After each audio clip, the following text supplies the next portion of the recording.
How does the inner warrior overcome anxiety?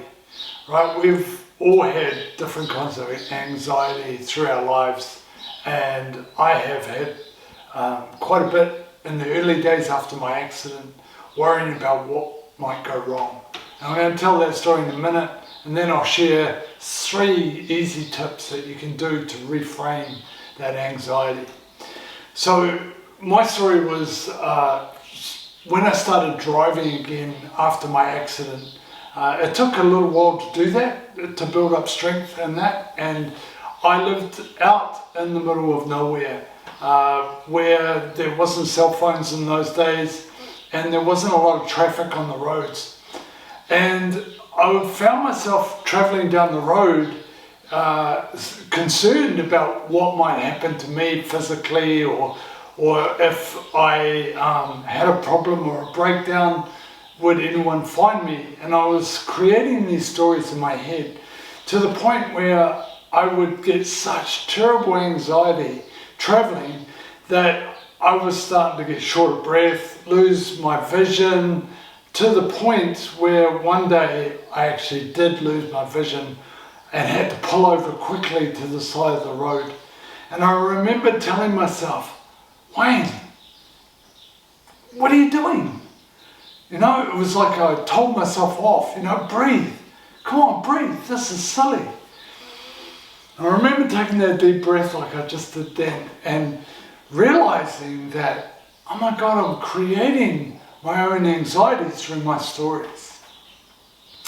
So that was my first time that I realized that if I'm creating my anxiety, then I should be able to create the opposite as well. So this is the 3 steps that you can take. The first one is we must notice what we're noticing. Okay? That's our stories, our thoughts, our words, everything that you are using throughout your day gives you little signs of how you're feeling.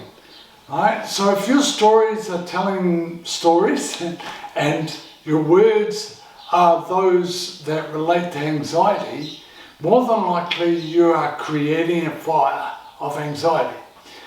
So that's the first step. Notice what you're noticing.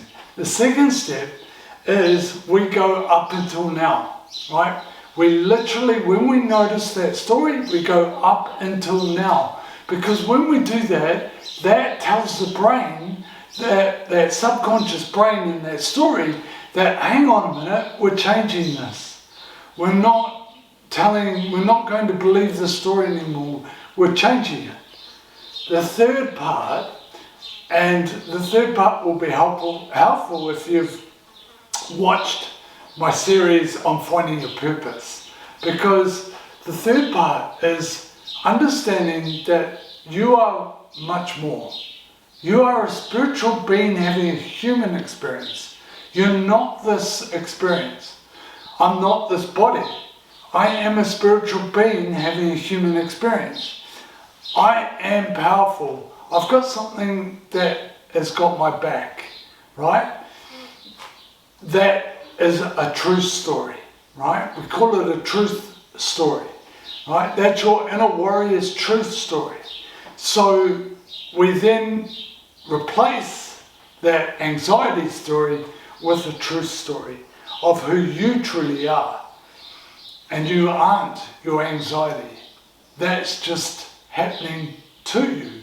It isn't you, right? It's facts. It's facts that you've created this thoughts and actions and things that are creating that anxiety. But facts can change. So create a truth story to replace your anxiety. And just a little disclaimer, I'm no professional, I'm no doctor. So if you are having terrible anxiety, make sure you seek the professional help that you need. Okay? Bye for now.